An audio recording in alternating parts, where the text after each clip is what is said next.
All right, this is our last installment of Everything Sad is Untrue. We are beginning the end of Khosrow's or Daniel's story. Here is something that only makes sense now that you know what you know. In a refugee camp, it's the waiting that will kill you. The whole point of a refugee camp is that there are actual people trying to kill you. But really, it's the slow numbing death of hopelessness that does it. You have to imagine a room that's just a cement cube, nothing beautiful in it. If you're not careful, this is also what becomes of the parlor of your mind. The room is your room in Hotel Barba. It has a bed, no lamp, one light in the ceiling. There is a bathroom with a shower, toilet, sink, nothing else. No glass, no mirror, white walls, no art. You leave the room and enter a hallway of doors that look just like yours. Nothing else. A fluorescent light above makes faces look green. If a door opens while you're out in the hall, the face in the doorway is unsmiling. It won't speak what you speak. It's scared like you. Down the cement stairs, there's nothing but an entryway. The staff are not your friends. They're good people, most of them, but other people before you were thieves, maybe, or liars, so they've become hard. They police you. If they find out you put cinder blocks in your shower so you could sit down while you wash, they will shout at you and take them away, so you stay away from them.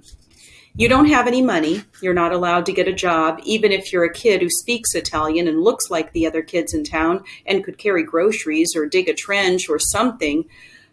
Make mug rugs? I don't know. They won't let you. You can't travel. You have to wait. There are a million papers shuffling across a million desks under a million upturned noses. Eventually, one of them will get stamped, and you'll be told you can go be poor in Canada. But that's still weeks or months or years away. You have to wait. There's nothing to do. No TV. The radio plays gibberish. No library in the words you read. Obviously no video games. No Game Boy. No comic books. You might have a ball, but if it pops, you shouldn't cry. No art supplies. No yo-yos or whatever. So what do, you wonder?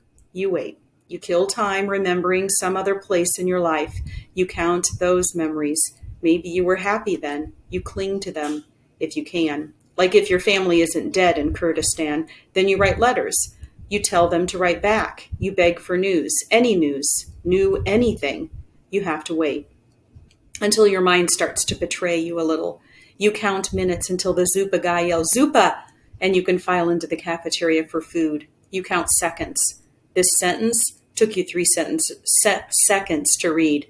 This took 2, 1, 1. Add them together. What else are you going to do? You have to wait. 5, 6, 7. You go till the number is so big you can't say it in your head in the space of a second, and so you fall behind. 2,747, 2,748. But that took you 3 seconds to say, so you're really on 2,749. You're losing time. You don't care. Little by little, you stop caring about most things. Who cares if they ever let you go anywhere? What sadness you've seen? Maybe it never goes away. Maybe it's the most true thing. Who cares anyway? Who cares if the people of the world don't want Daniel? Daniel doesn't need the world, and he doesn't need the people. But you have to wait.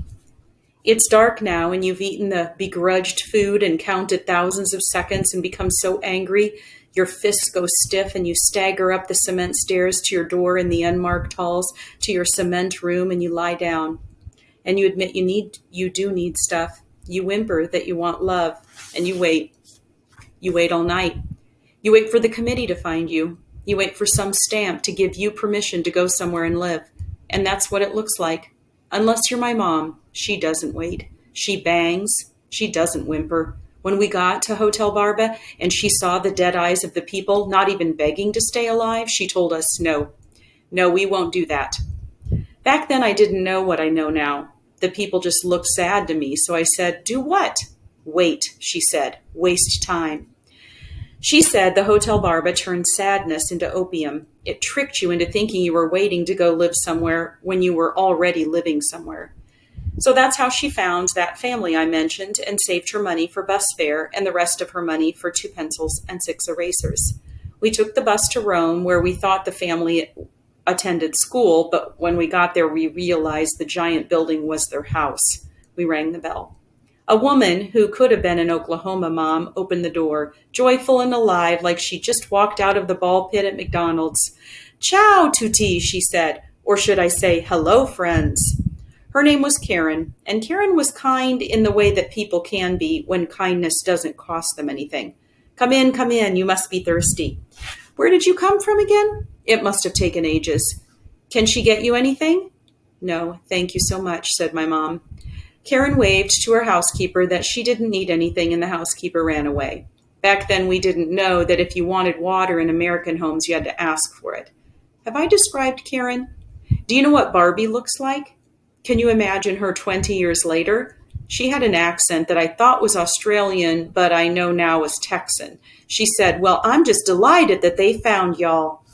Let me cut to the chase, because otherwise this will take a while. It was a charity group that answered my mom's letters and found Karen's family, who had the kids our age who were being homeschooled. The program had 6 subjects and 11 workbooks in each subject.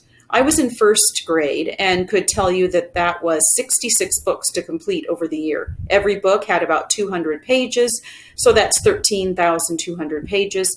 And there were 2 of us, so that's 26,400 pages. This becomes important later. The house had marble floors, so we didn't take off our shoes. As we entered, a giant man with a shaved blonde hair, a business suit, and a holster with a gun in it walked in. He looked like the security guards at the UN office. He was getting his coat from a closet by the door, but when he saw us, he stopped. He didn't speak. We didn't speak because we were guests. Karen laughed uncomfortably and said, "This is my husband, John." John glared at Karen. "Hello," my mom said. John turned around and left without his coat. Karen laughed again, then swallowed it. "He's just very busy is all."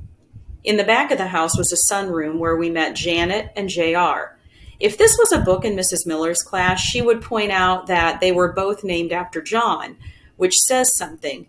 And she'd point out that Janet, being a Finnegan's-on version of her mom, and JR being an angry kid who threw tantrums by tossing his super expensive glasses into bushes and making his mom look for them, that was all meaningful, but this isn't one of those books. I sat next to JR. He had a buzz cut like his dad and was using a paperclip to scratch into his desk. "My dad is a spy," he said. "My dad is a Syed," I said. "That's not a thing," he said. "Then neither's a spy," I said. "He can't talk to you." "But I'm fun to talk to." "They give him a lie detector test every day. He can't be around you." This part was true. For the rest of the time, we knew them. We came in through the back door, and if I needed to go pee or something, I checked to see if anybody was in the hall first. I imagined the secret police of America would strap him to a lie detector and say, "Have you now or ever before played tag, freeze tag, blob tag, or unschneech with Iranians?" And he'd say, "Never." "Have you even smiled at one?" "Never." "Even the little ones?" "Never." And they'd breathe a sigh of relief and let him into work for the day. Other than that, it was normal. Remember the 26,400 pages? Karen was kind enough to sit us next to Janet and JR, and later, after JR complained, kind enough to let us sit in a back room. Looking back, I didn't even need that soccer ball that Ari Shikari popped because JR wouldn't have played with me anyway. We would sit in a row in the back room, my mom, my sister, and me. My mom would take a workbook that Janet or JR had filled out already and go page by page, erasing every mark. Janet's were hard because sometimes she had essay questions, but JR's were harder because he liked to press his pencil into the paper so hard that it made mountains and rivers on the pages. She would erase as fast as she could and pass the book down. Then we would try to fill them out again. I didn't have the heart to tell her that I could still kind of tell where JR had marked his answers. I told my sister, and she said, "So? You probably got them wrong." We only had 2 months before the school year was over and Karen's family would want to go skiing, so we had to finish the 66 books in 60 days. But really 40 days because those were the school days and we had to travel to Karen's house to use the books. I'm not going to try to make you cry by describing how it felt or how they looked at us or what they said in between all their kindness. Sometimes when you're a refugee, you have to give up the dignity you'd have if you said, you know what, thank you, but no thank you. Your son treats my son like a dog, and your daughter says, ew, if we get near her. And we appreciate how smiley you are, but we'll figure out some other way to attend school. But there isn't another way. This isn't America. You don't have options. So you have to bring cold hot dogs you stole from the Zupa guy and spend all your money on erasers and sit on a bus for 2 hours and sneak into some people's house who don't like you and beg for their trash, which they only let you borrow. And you sit a safe distance from their kids and you erase.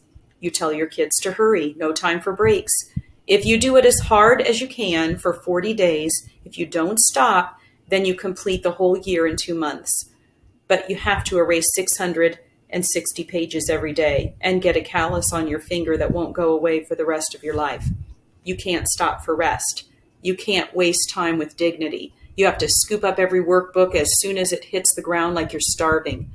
But also, unless you want to become an ungrateful person, you have to understand that Karen was probably doing her best. Nobody has to give anybody anything. For 40 days, my mom sat in the chair for 8 hours each day and never stopped erasing. If you look at her hands, you can still see the bumps where it bled so much. I'm telling you, unstoppable. My mom is the unstoppable force, the power beam you get when you hit level 99 in Final Fantasy and learn the Ultima spell that goes through the crust of the planet like it's the crust of a pie. My dad is the immovable object. In Oklahoma, they put 2-ton winches on the fronts of their trucks to rip out tree stumps, and even then, some of them won't move. But my dad watched his wife and kids leave on a plane and didn't budge. At this point in the story, my mom, the unstoppable force, had run face first into the fist of Ray, and my dad, the immovable object, had flown to see us for the first and only time. They were neither of them themselves. My sister and I were lost. Mrs. Miller, if you get this, you can't tell anyone what happened. The day my dad arrived, I stood at Will Rogers Airport wondering what he would look like. It was 6 years since I'd seen him. He probably wouldn't even recognize me. I was a crybaby when he last saw me, who couldn't even dive into a pool. But now I could do a 360 back kick and had eaten tornadoes and dug trenches, and little by little, like Mithridates, I had become unhurtable. I made sure not to stand too close to Ray so no one would think I had chosen him to be my new dad. My mom was at home making a giant lunch. My sister had gotten into a fight with Ray in the car over the radio, so she was standing much farther off. As people walked out of the tunnel, I imagined he was somewhere in the back of the plane, telling the flight attendants stories, making everyone laugh, and us wait. In times like this, Ray didn't say much. He just stood there. If you said anything to him like, "It's taking forever," he'd just say, "Gotta learn to wait." And if you said, "He'll probably have a lot of bags," Ray would say, "Oh yeah, like, you think so?" And suddenly, you wouldn't think so. Finally, my real dad walked out of the tunnel from Iran into the middle of Oklahoma. "Khosru, Baya, Baya," he said. Gigantic smile, big bushy mustache, shorter and fatter than I remembered. His red hair had gone beige and white. He laughed and said, "You dog children, come here," which is hard to explain, but is a nice teasing thing to say. "Baba, don't be so loud," my sister said. He'd already scooped us up into a hug. My sister and I never touched each other, so we pulled away. Whenever I imagined this moment, Ray wasn't there, so I never thought of what they would say to each other. Maybe when Ray looked at my dad, who looked so much more like a dad than Ray did, he thought of his own. I don't know. They shook hands and said hello. We walked past a Cinnabon, and my dad said, "Ah, una Kuban? Are those good?" "Yeah," I said. He said, "Dar, New York, Mesla Dashtan," which meant he had eaten some in the New York airport. "Baba," said my sister, "speak English." My dad made a funny, embarrassed face like, "Excuse me, princess," and I laughed. In Farsi, he said, "Forgive me, madame, but your father prefers the language of Ferdowsi." "Then don't be so loud," she said. My dad nudged me like, "You been dealing with this?" It was so quick, becoming a family again. We hadn't even reached the baggage claim, and he had put his arm around me, needling my sister with his embarrassing behavior. It was so quick that he became human to me again, in the real world of Oklahoma, where you could buy cinnamon rolls at a stand in the airport. Before that, he was a voice from the other side of the world. And before that, a memory of a face and a smell. And before that, a myth, a poem of what his father had been, what fathers could be, what place we took in the story of our people. He was all of Ardistan, all the saffron fields, all the walnut trees, the platter of pomegranates and wedges of cheese. He was the lonely mountain and the snake, the pheasant and the mulberry tree. He was the bowl and the boulevard of jasmine and tea. He was the house with the birds in the wall and the Ferris wheel in the desert. He was the fountains of Isfahan, the steps in the stone cut by the hand of Farhad. He was the city of kings and the voice of Scheherazade, the whirling dervishes that leap, the fire worshippers, the nomad Kurds, and the 18 sheep. He was the sizzling kebab from the land that once belonged to Cyrus, the late great Shah in Shah. He was the rug and the flaw, and now he was so small. I had to admit that Ray could beat him up if they got into a fight, and I had to make sure they didn't. As we waited for his bags, I watched him as closely as I could without him noticing, and I wondered how come he had gotten like this. His nose swollen, his legs wobbly. He wore khaki pants with too much stuff in each pocket. He made jokes to Ray about the trip, the way you might talk about the weather before you've decided if you're friends with somebody or not. When the carousel started and the bags from New York started to flow past like a river of barrels, everyone had those new black suitcases with handles that come up so you can roll them behind you. If I was Scheherazade, I wouldn't stop here because it isn't much of a cliffhanger to tell you his came out and it wasn't. It didn't even have wheels. It was the size of a van door, maroon and leather. Maybe it was German, I don't know. It lumbered out of the entry and seemed to slow down the river just by sitting on it. I could practically hear my sister's low-frequency scream of humiliation as she tensed every muscle. My dad must have felt it too, that every person in the airport was watching the orange, ogreish bag and wondering what third-world goons could possibly own it. When it reached us, Ray jumped ahead to be the host and get the bag, also to show how strong he was, to lift a suitcase that probably weighed more than he did. As he put it down, he said, "Nice." And honestly, I couldn't tell if it was a nice, like you do if you're admiring how nice the bag is, or a sarcastic nice, like somebody just wet themselves. I have no idea. I looked at both their faces and couldn't tell. I leaned over to my sister and said, "Is that a nice bag?"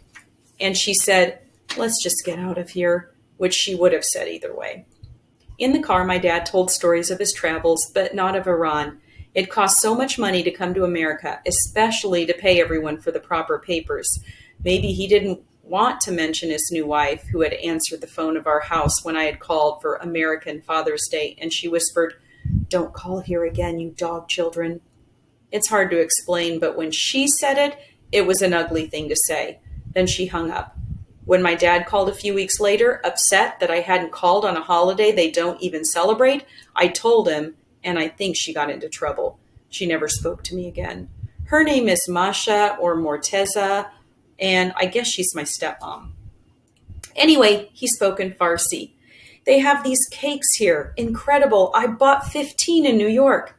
"Chocolate cakes?" I said. We were driving down the highway past the brown grass part of Oklahoma that squats next to the airport. There wasn't much to look at. "No," he said, "yellow cake with cream inside." "Cream puffs?" "Yeah, Twinkies?" "Oh, it's Twinkies." "Twonkles?" "No, I'm sure it's Twinkies. They're incredible." I looked out the window. Behind the overpass rose a tangle of neon blue tubes, 3 giant water slides behind a billboard, white water rapids. The park extended into flume rides, wave pools, and a lazy river. From the highway, you could only see people far away like ants and hear the tinny music playing on the loudspeaker. "That looks interesting," said my dad.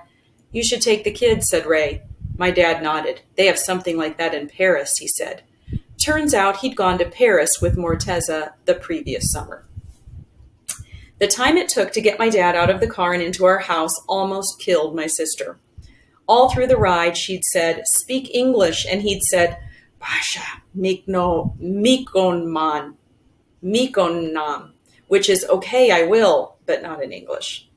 When he entered the house, he looked around at the blank-faced walls, the two prickly bushes outside the window, the tan shag carpeting, the lack of books, the tiny stove. On his face it said, "How did my kids end up here?" When he spoke, he said, "You don't have a TV?" Ray said, "We keep the living room for family conversations," which is true, I guess, since we never had any family conversations. "It's in my room," I said.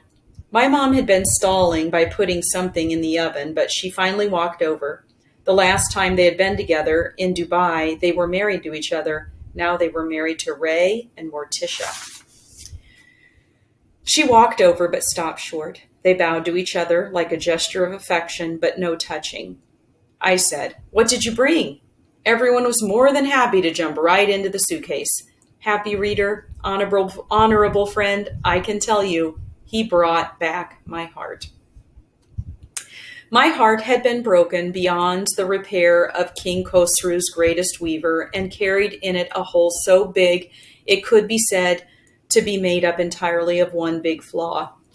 I stood in our living room while my mother looked through the papers she had asked for, and Ray opened the tray of baklava from the Tehran airport, and my sister inspected her inlay jewelry box, holding Mr. Sheep. His face was just as I remembered, big round eyes, smiling as if he was happy to see me. He'd forgiven me, even though I had betrayed him, and he was happy to see me. He wasn't white anymore. A hard life had turned his wool gray. His arms still stretched out wide for a hug, but his left one drooped a little. But that wasn't the news. The news was that his throat had been slit all the way around his head. It would have fallen off if not for the jagged black thread stitching. It was sloppy, like a dentist who didn't know how to sew had done it on a plane after some agent in the airport had ripped the sheep open to see if it had been stuffed with drugs. As Mr. Sheep looked up at the lights of the plane cabin lying on a cold tray table, it must have felt like an emergency clinic in Dubai. I stared into Mr. Sheep's eyes and wondered if he was still alive in there, or if the journey, all the ugliness he'd seen, had killed the light in him. I looked at my dad, who seemed like a nice man and who wanted me to be happy. I didn't know why I did it. Maybe I realized everyone in my memories was already gone, but I ran to my room and sobbed into Mr. Sheep until he was soaked. Oh, and he brought Auric bars. They taste pretty much like Mountains bars.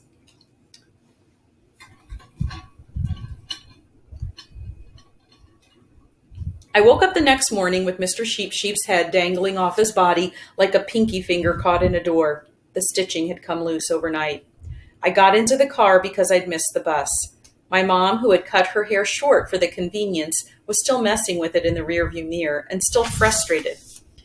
Then we drove to the Economy Lodge Motel to pick up my dad because it would have been inappropriate for him to stay at our house. Also, there was no room. At one point, she said, "I can fix Mr. Sheep if you want." I shrugged. Whatever. They had sheep in Oklahoma and sheep farmers. But what did I know about it without a Baba Haji to explain? Besides, I was too old for stuffed animals. "Do you want me to cancel with Mrs. Miller?" She meant the visit from my dad to Mrs. Miller's class. I said no. Like the demons who believe in God, I had accepted my fate. To be outside the place where he speaks or listens, to know and remember and to never be believed. To be punchable by Jareds and untouchable by Jennifers. Maybe the truth of it is that Persians are sinners and lying is just another one. Are you even still there, reader? No? Maybe you've gone and the only eyes are the ones who flipped to this page accidentally, or you've skipped ahead from someplace in the beginning and missed all the parts that explain me to you. From there to here. Maybe I'm the patchwork text. Maybe I deserve to be hit all the time. Maybe I'm a liar. Maybe I don't deserve a welcome. And maybe I never had anything good. Maybe even this. I'm sorry I wasted your time. Anyway, we pulled up to the motel where we would stay the night sometimes when Ray was mad and they were getting a divorce. My dad shuffled out of his room holding a bag that looked vaguely foreign, like it wasn't Nike or Adidas. It was Morning, but he was already sweating through his short-sleeved button-down shirt, keys jangled in his pockets. "Good morning, weepy boy," he said as he collapsed into the front seat. I didn't say anything. "This place is great," he said. "I already made friends with the 7-Eleven guy. He's open all night." I wanted a Twinkie cake, but all I had was a $100 bill, and he didn't have that much change. "You could have bought comic books," I said. "I went outside to see if anybody had change, but nobody walks around here, so all I met were police who wanted to know why I was walking around with all this money." "You got stopped by cops?" "Yeah, no problem, Khosru. Don't worry. I asked them if they had change for 100 and they laughed." My mom couldn't help but laugh too. He told the story as if he was an adventurer on the Silk Road. "I returned to 7-Eleven and bought $100 worth of Twinkies," he said. "I gave them to the police. I'm friends with them now." He pulled out a Twinkie and tossed it to me. My mom sucked her teeth. In the entire time we'd been in Oklahoma, she had not bought a box of Twinkies. Too expensive. "Save it for lunch," she said. "Oh, eat it now," he said. "Who cares? The whole world will die someday, and who cares if you had a bad breakfast?" "How many have you had?" I asked. "7," he said. I decided to save mine for lunch. We, me, my dad, and his weird bag, walked into the school towards Mrs. Miller's class.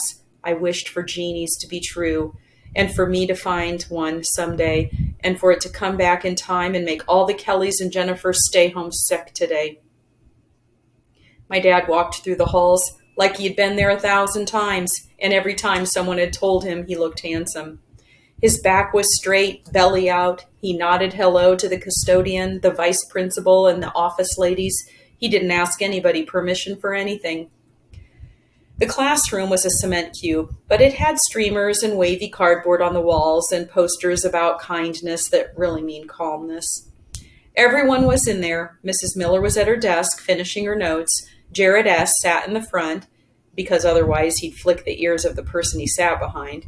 Kelly J., the girl who had made my heart, little by little, immune to poison, sat in the back with Jennifer L., and Jennifer S., Daniel W., who was born a Daniel, sat beside them and helped make fun of Michael M., who had been homeschooled until this year and didn't know any of the chill expressions people use. He didn't keep notebooks. "Introduce me to your friends," said my dad in Farsi. "Kyle's in a different class," I said. He said, "What are you, a squirrel hoarding friendship?" Or something like that. It was a phrase I didn't know, so I made up that meaning based on how it sounded.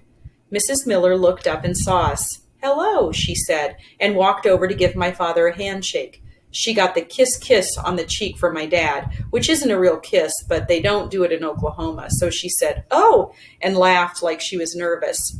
"Everyone," she said, "this is Daniel N.'s dad." She paused, so he'd say his name. He didn't say anything. My dad just smiled. It was at this moment, standing in front of the whole class for a presentation on Iran, that I knew for certain he didn't speak English. "His name is Masood," I said. "Masood?" she said.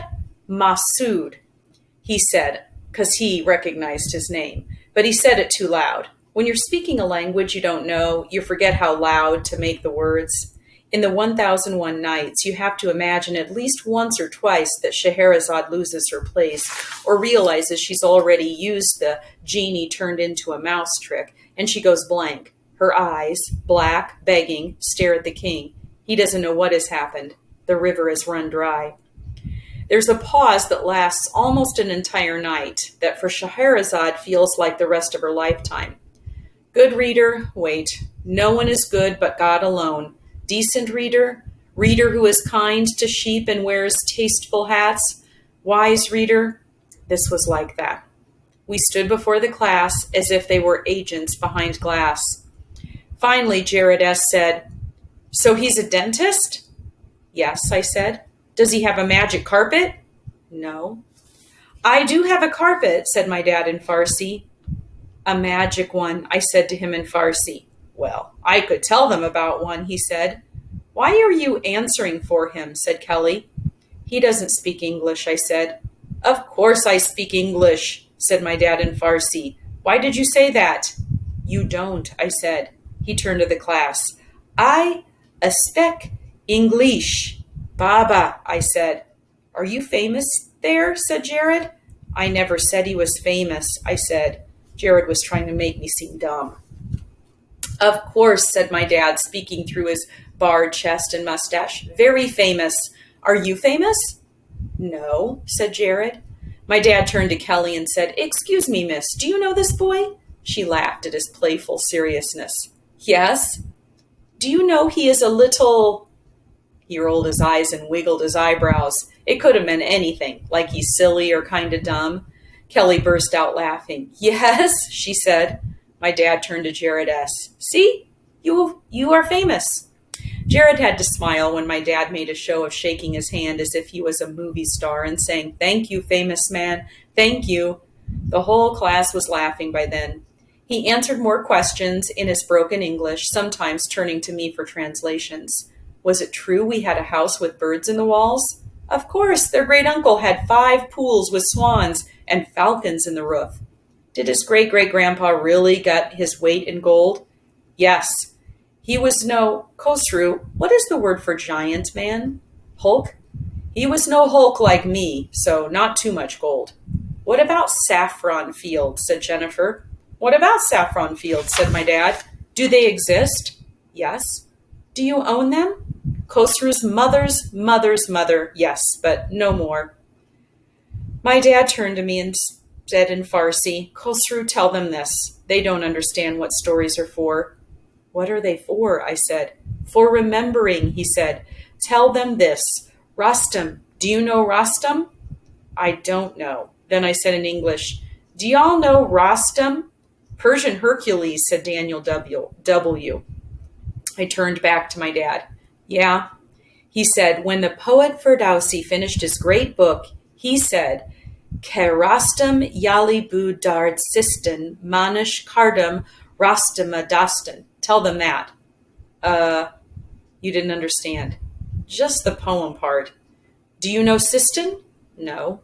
It's a small town. I turned to the class. Okay, everybody. Sistan is a small town in Iran. Jared said, so? Stay with me, I said. I smiled at Mrs. Miller, who stood beside us at the front of the room the whole time, smiling, not to herself like she had some joke about us in her head, but at us like she was beaming her happiness right into us. Okay, said my dad in Farsi. He says, Rostam was just a local hero of Sistan when I met him. Ferdowsi means when he began his poem. Rostam was a real person, famous in a small town. But do you know Dastan? I shook my head, even though I knew it. I wanted to hear him say it, in person and not on the phone. He said, story. Dastan is the land of stories, the world that we speak. I turned to the class. Okay, so Sistan is a small town and Dastan is a storyland. When the poet ended his book, he said, when I met him, Rostam was just a local hero of Sistan. I'm the one who turned him into the Rostam of Dastan. Yes, said my dad in English and dropped a meaty paw on my shoulder. He said to the class, stories are stories, life is life, they kiss and they marry, but they die alone. Then he thought about it more and added, and death is not the end, they kiss more in paradise. I waited for questions. That took forever to explain, said Jared S. Yeah, it does, I said. Your dad's awesome, said Daniel W. Then my dad put his European bag on Jared's desk and pulled out a tray of baklava, which, if you don't know by now, is layered pastry soaked in rosewater syrup and stuffed with cardamom and walnuts. He had bought an extra tray at the Tehran airport for my class. He was thinking about it way back then. The whole class stood up and rushed to the front. Hold on, everyone, said Mrs. Miller. I handed out napkins, and my dad served pieces of gooey, crispy baklava. Kelly J. looked at hers and said, what is it? Jennifer S. said, just eat it. It's so good. She'd already swallowed hers. My dad gave her another. He winked at me as the whole class turned into a party and whispered, sugar, which was his way of saying a good storyteller gives the people what they want. And it's kind of funny because he's a dentist, so a good storyteller also makes sure to keep them coming back. Kelly brought it up to her lips. I watched and waited for her judgment. Even though I do not love Kelly J, I wanted her approval. She nibbled the pastry as tentatively as a deer. It's amazing, she said. She put the rest in her mouth and smiled. I would have jumped like a fool at the chance to offer her another piece, but my dad put his hand on my shoulder. He said to Kelly, "He can make." "Wow, really?" said Kelly. "You can make this?" Reader, she looked at me as if I was Abbas the baker himself. I can't really make baklava, so I shrugged. In Farsi, I said, I can't make baklava. Your mother can teach you, said my dad. That's practically the same. It's more of a promise. You could make it if she asked. It's not like she became my girlfriend, but I did learn to make baklava later, just in case it came up again. As everybody ate and laughed at my dad's jokes, I took the biggest and best piece of baklava from the middle of the tray, walked to Mrs. Miller, and gave it to her. I thought about the long year and everything she'd done for me, how she had always known which to be, a teacher who speaks or a teacher who listens. And I said, "Thank you, Mrs. Miller." She was the best teacher I ever had, and she was crying a little, so I walked off before she could hug me or anything. A few months after we finished the workbooks in Italy, the President of the United States said we could have asylum, but only if an American family vouched for us and promised we wouldn't become the kind of people who live on welfare and steal from Americans. It took another few months, but an old couple in Oklahoma said they would. They were retired already. Jim was a NASA engineer and Jean was a school teacher, and if you want to know the details, it's because their church had a program with Ellie's church. Remember, Ellie is Seema's mom, exiled in London? And the word got to them that Seema and her kids weren't thieves and would be good people. So they signed up. Can you believe that? Totally blind they did that. They'd never even met us. And if we turned out to be villains, they'd have to pay for it. That's almost as brave and kind and reckless as I can think of anybody being. Reader, if you think anything of Oklahomans, I hope you'll remember Jim and Jean Dawson, who were so Christian that they let a family of refugees come live with them until they could find a home, and who made them sandwiches with Pringles chips, which is the best chip any place has to offer and means you're welcome, and who let them play with their grandson's Nintendo.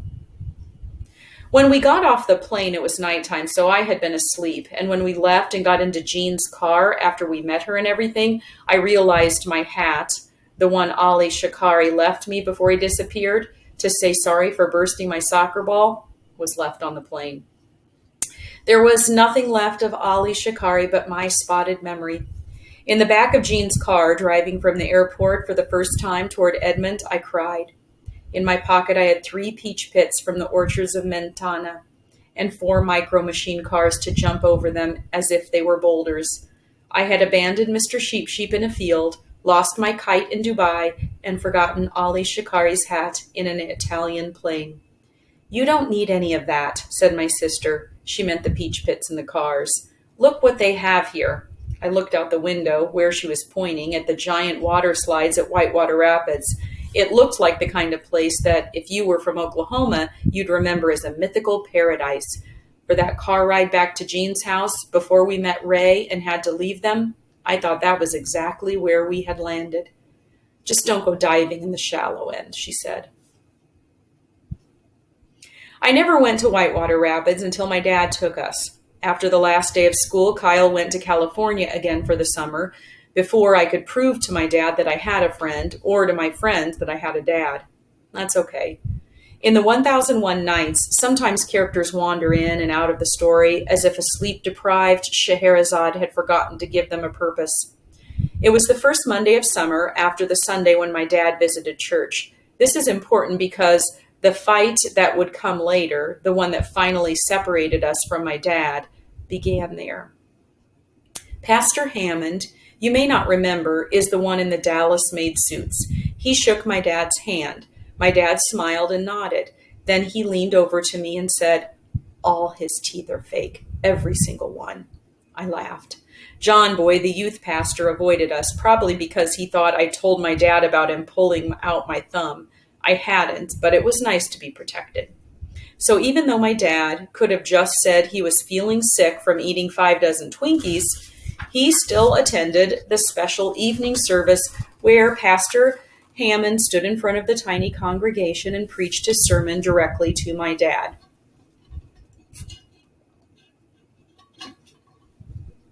I didn't mean that he looked at him every once in a while. I don't mean that he made references to other people from other backgrounds in his examples. I mean, he got on the pulpit and said, "Brothers and sisters, we are lucky enough to welcome Daniel Nayeri tonight, all the way from Iran. And Mazu, if you'll permit me, I'd like to speak just to you tonight, because if a shepherd has 100 sheep, but even one is lost, he doesn't abandon it, but goes looking for it to save that one."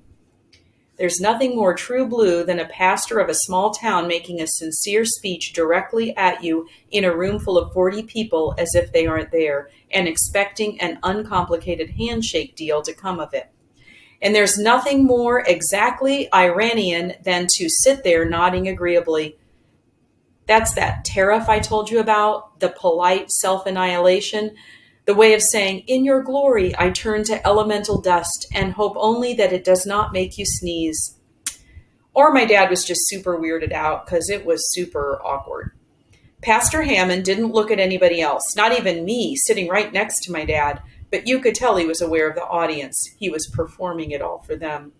"Mazu, I ask you, have you felt the freedom of the Lord? Have you felt it?" "He's nodding, folks. Is that a yes, Mazu?" "Yes," said my dad from the front row. I whispered in Farsi, "Do you know what he's saying?" "Doesn't matter," he said. "Look at him. Let him enjoy himself." I looked over my shoulder. Everybody was looking at us. To my left, Ray was stiff. I don't think he was listening, just festering. Pastor Hammond went on. My mom had her Bible in her lap, underlining passages that the pastor hadn't even mentioned. She was smiling to herself, mouthing a prayer to God. Reading is the act of listening and speaking at the same time with someone you've never met, but love. Even if you hate them, it's a loving thing to do. You speak someone else's words to yourself and hear them for the first time. What you're doing now is listening to me in the parlor of your mind, but also speaking to yourself, thinking about the parts of me you like or the parts that aren't funny enough.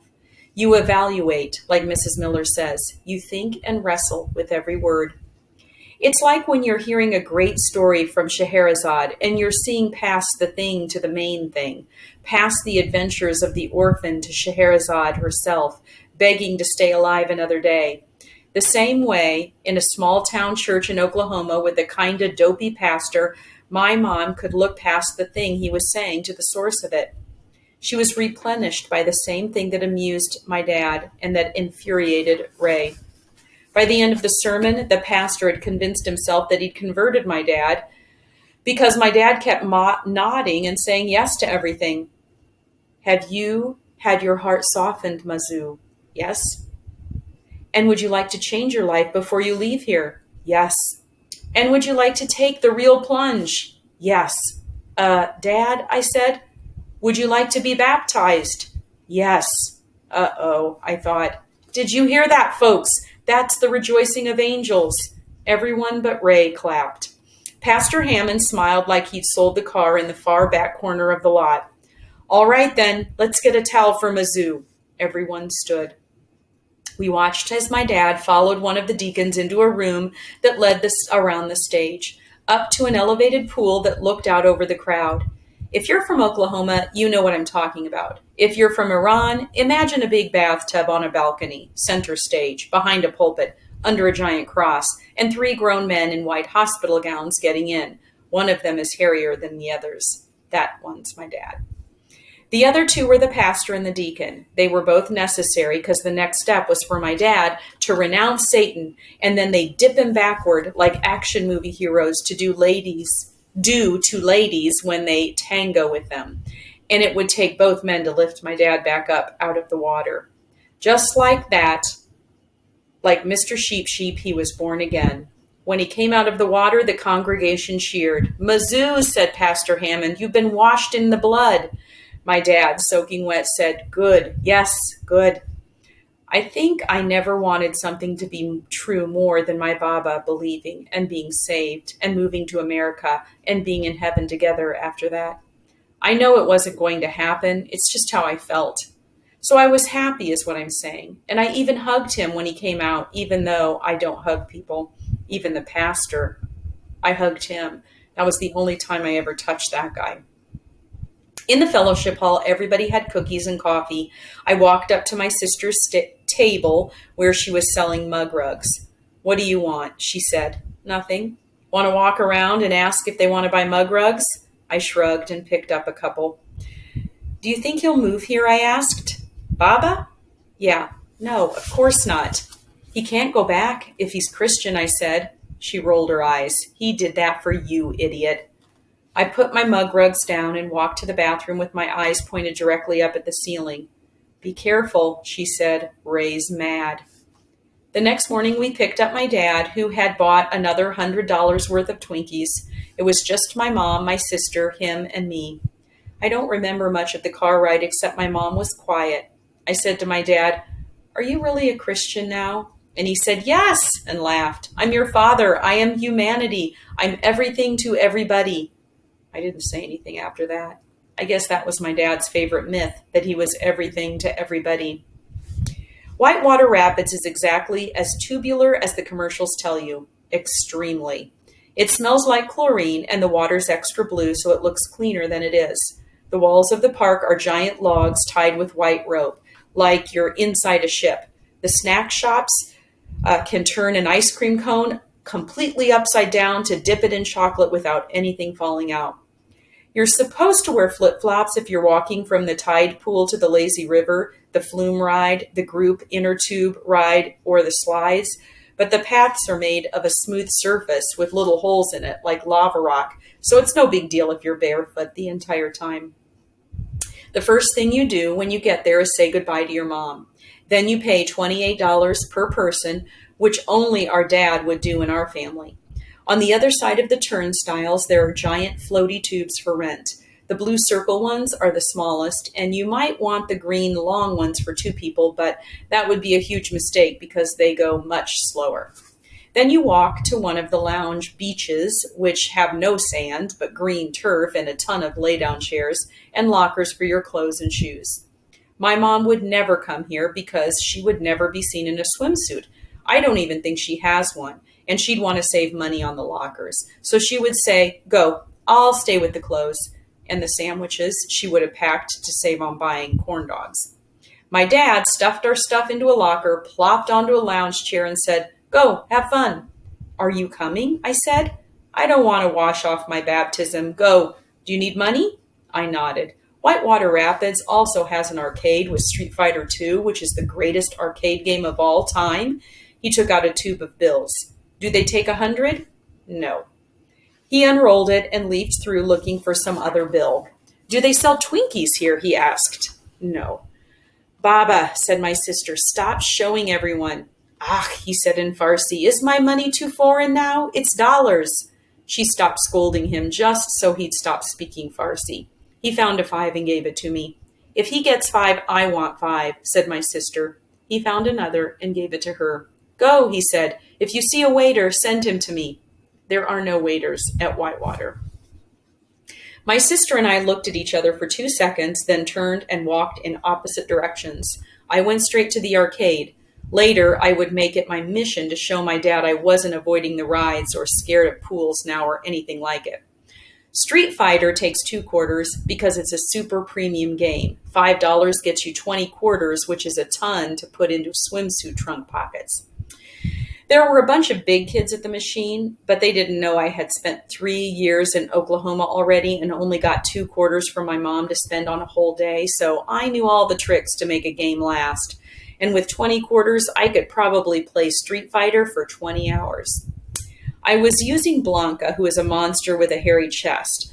I'm best with him. Ryu is great too and can do kicks that Ray can do. I used to call him Rayu. Anyway, Mrs. Miller says I can't write about Street Fighter because good writing cares about keeping the audience interested, so I'll skip all my sweet moves. I would beat a kid and turn to him to say, we can still remain friends, which you do by nodding up at them, like you're pointing at them with your chin and you say, good game, bro. Or if you'd like to show extra respect, good game, big dog. I was the ultimate champion for a while until a high school guy showed up and knew how to counter my electricity move with Chun-Li's heel stomp. When he beat me on my last quarter, he said, nice game, with the nod I told you about. And that felt good because he was almost in college even. Then I felt a punch right in the middle of my back between the shoulder blades where it stings the most. I turned around and saw Brandon Goff from Bus 209, and I didn't even have shoes on. Over the next 3 seconds of life, I wished to all the gins in the Whitewater area that I would become Jean-Claude Van Damme, and these would be my options. 1, blood fist to Brandon Goff's chest, which he would just take, then he'd pound my face until I died. 2, a 360 back kick into his guts that would drop him for sure, but then he'd catch me as I ran out because he was between me and the door. Or the friend standing next to him would, and they would pound me and break my feet. 3, scream, but I told you I had just made a new bud. He was still playing, but he'd think I was a wuss. And then Brandon, plus his goon, would pound me. 4, beg my new pal to save me. 5, shriek like a howler monkey and start slapping myself like I'd gone wild and maybe see if I could scare them away. The options were getting worse and worse until Brandon said, you look like you're about to whiz yourself. I was. That was the next option. Brandon laughed at the look on my face. Relax, dude. We're cool. We are? I said. One stomp would have broken all the little bones in my bare feet, so I wasn't very chill. Yeah, man. How's the summer going? He had his head shaved, and that made him scarier. Good, I said. This was Looney Town stuff. This was the guy who pantsed the vice principal on the same day he stabbed Tanner in the hand with the round metal brace that holds the eraser on the back of a pencil. He was just standing around shooting the breeze with me. Like, isn't it cool to bump into old friends over the summer? So I forgot the polite response for a second, but then said, good. How's your summer going? Great, man, he said. Oh, listen, your dad told me to give you this. He thought you'd be out by now, and he handed me $5. Brandon Goff handed me $5. If I took it, I thought then maybe he'd jump me, smash my nose, and tell everyone I stole it. Go ahead, take it.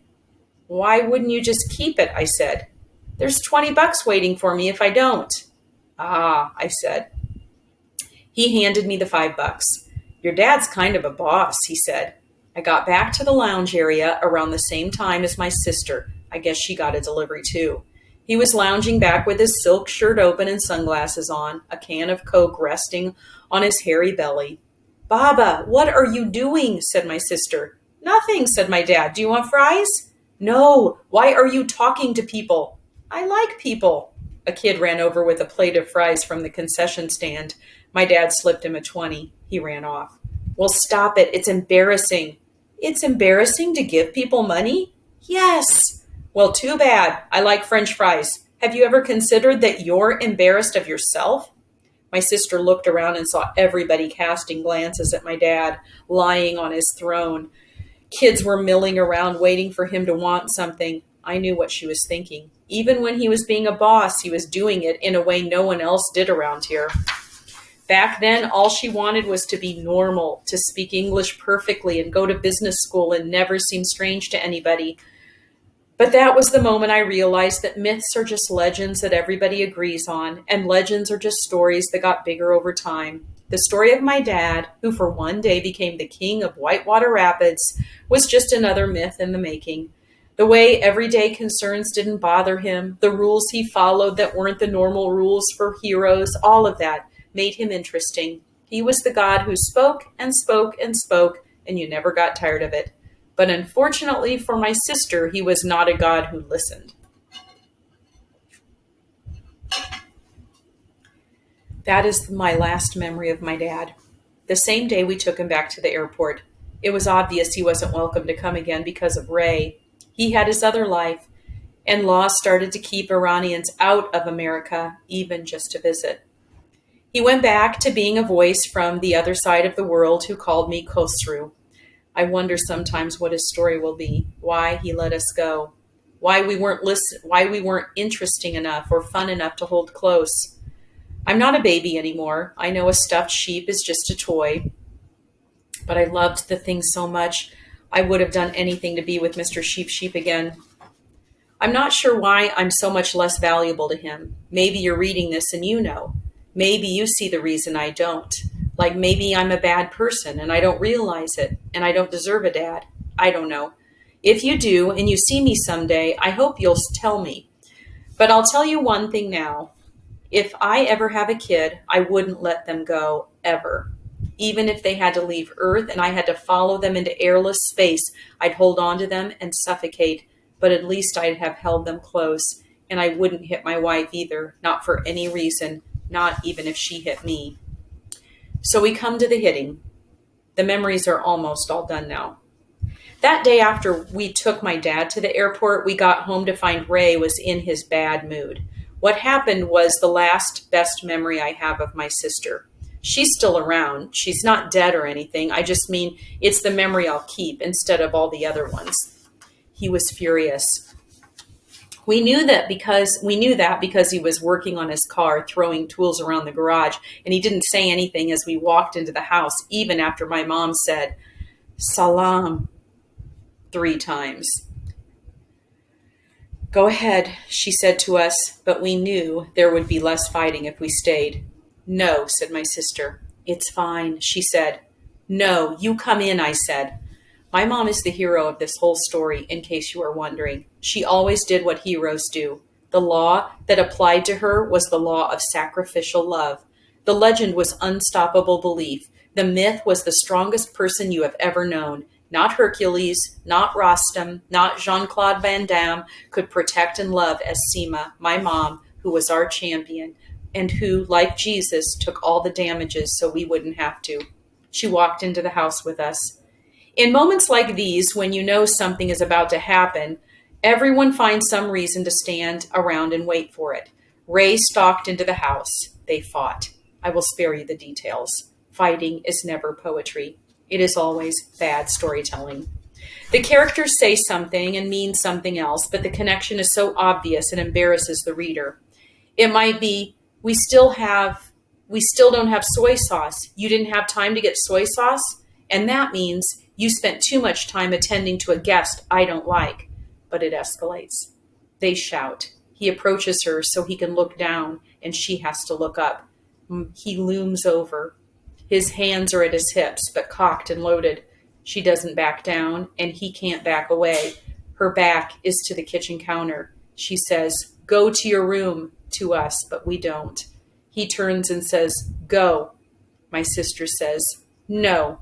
Her arms are crossed. He says, "What'd you say to me?" My mom explodes to get his attention. She slaps his back and shouts, "Don't you talk to her." He grabs her by the shoulders, lifts her, and pounds her into the side of the wall of the kitchen. The whole kitchen rattles with her bones, the dishes in the cupboard. He does it again so hard her head slams into the wall and her knees buckle. My sister screams, "Stop! What are you doing, you animal?" Ray must be in a movie in his own mind at this point. He turns toward us. I look at him and try with whatever look I have to tell him that someday I will know all the moves and will be strong enough to break all his bones, and the future me will remember this. But he looks past me and storms at my sister. She doesn't move. He juts his jaw down at her and says, "Say it to me again." And she juts hers up at him, eyes directly pointed into his, and says, "If you touch me, I will call the police and they will put you in a cage." He looks like a panther staring down at a parrot. He looks like he wants to kill her. And Dina, that's my sister's name, stares back unafraid and dares him to do it. Anyway, I don't know how my mom was so unstoppable despite all that stuff happening. I don't know. Maybe it's anticipation. Hope? The anticipation that the God who listens in love will one day speak justice? The hope that some final fantasy will come to pass that will make everything sad untrue, unpainful. That across rivers of sewage and blood will be a field of yellow flowers blooming. You can get lost there and still be unafraid. No one will chase you off it. It's yours. A father who loves you planted it for you. A mother who loves you watered it. And maybe there are other people there, but they are all kind. Or better than that, they are right with each other. They treat each other right. If you have that, maybe you keep moving forward. I imagine you're in a refugee camp and you know it'll be a year or more before anything happens. It's going to be a tough year, but for the person who thinks, at the end of this year, I'm going somewhere to be free, a place without secret police, free to believe what I want and teach my children, and you believe it'll be hard, but eventually you'll build a whole new life, that's like winning the lottery. It's like saying you'll get $100 million at the end of the year. But if you're thinking every place is the same and there will always be people who abuse you and about how poor you'll be at first, the sadness overtakes you. It's like saying you'll get a soup and a sandwich at the end of the year and that's it. Here's the thing. You'll both have the same year at Hotel Barba, but one of you will be looking around with joy and anticipation, wondering what you can do to prepare your kids for the new world. And the other will be slumped in the courtyard, surrendered to the idea that it's all one long river of blood. I don't know which belief is true. Nobody does. But what you believe about the future will change how you live in the present. That's how she did it. My mom didn't want to go to the hospital because she'd already gone twice that year and we couldn't stay in the house. So we went back to the Economy Lodge Motel next to the 7-Eleven in the part of town where neighbors don't really talk to each other. Ray had stormed out and slammed the door, but we knew we had to escape again. My sister didn't talk about it. We just got our things. I grabbed my school backpack, dumped out the books, and put in some clothes and Mr. Sheep and my micro machines and the peach pits. This time I had my own suitcase. We got in the car and drove around until nobody was crying and our eyes weren't so red. Then we went to the motel so my mom could lie down because I think she was still dizzy. The room was just another cement cube, one brown bed, one bathroom, one window with brown curtains. But it also had a TV with channels we'd never seen before. Dina said, "Let's get candy and watch stuff." We bought Twinkies and Pringles and Mounds bars at the 7-Eleven with money our dad left us. I bought a comic book of Wolverine, the second greatest hero of all time. We watched TV late into the night until my mom woke up. My sister was asleep. I was watching an action movie by myself. She said, "Are you okay?" I said, "Yeah." I'd been thinking about the 1001 Nights and wondering what would happen if Scheherazade was sick or dizzy one night and fell asleep right in front of the villain king. Or what would happen if she ran out of stories, her mind went blank, and she knew if she didn't stop talking, he would kill her. Would she start recounting her memories? Right from the beginning, would she start with her grandpa and grandma and tell all the family stories? Would she run up, eventually, to her own life, to the fruit trees, when she was a kid, the rivers and rooftops and mirrors and cats, until she was telling him about himself, about the moment she met him, about the telling of that first story and what she was thinking as she was telling it and the way he was reacting? Would the memories curve into themselves into a perfect round river, a red river, a heart pumping blood in and out in perfect circulation? What if it goes on forever, the telling and retelling? When did all these words begin? Are they all just distant memories we are passing to each other? And what if, like a rug, they are flawed? Memories are just stories we tell ourselves after all. What if we are telling ourselves lies? I don't know. Maybe I was just scared that I would never be strong enough to protect the people I loved. I was crying in her arms. While I was thinking all this, she said, "It's okay." There was a long time of silence. Eventually I said, "Do you remember Baba Haji?" And she said, "Of course." "No," I said, "do you remember the time I was a kid? I walked around into his courtyard and there was a bull they wanted to kill for a feast for me. All the men were struggling with it. Is that real? Did that happen?" I was terrified of what she'd say because all this time I had held on to that one memory like a peach pit in my pocket. It was mine, and it was the only one I had of my Baba Haji. If it was untrue, I don't think I could take it. "No," she said, "it wasn't like that." I closed my eyes because I'd lost my Baba Haji. That wasn't for a feast for you. The bull had gone mad, she said. It was going to kick someone or kill one of the farmers, so they went to your Baba Haji. He was so strong, they all went to him for this kind of thing. He took care of everyone who worked for him, and it was a mercy to kill the bull, because it would thrash and break its own neck if they didn't. Really? I said. And did he come out and hold my face? I suppose so. And were his hands red with blood? Oh, no, he would never have done that. You must have imagined that. But he smiled at me. Of course, you were his. He would have also made a feast, she added, but it would have been a sheep. He would have spilled the blood. You have to understand that means a blessing. It's ancient to step out over the river of blood, to accept the sacrifice and be thankful. Then we would eat, only after we understood the cost of joy.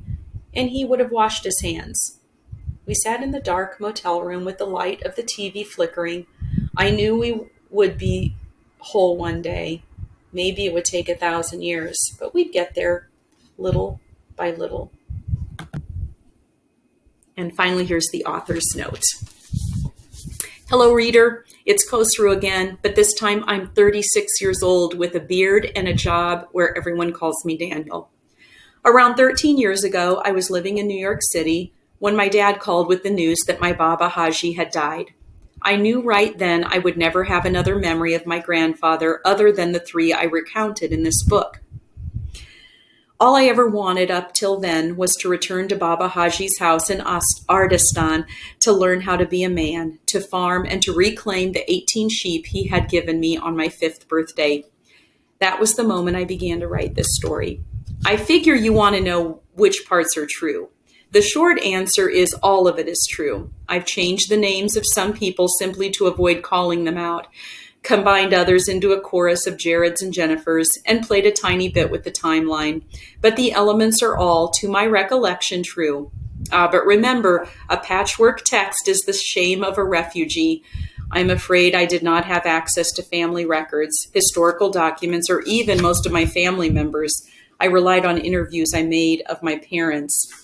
And of course, I spoke only ever from and about my memories.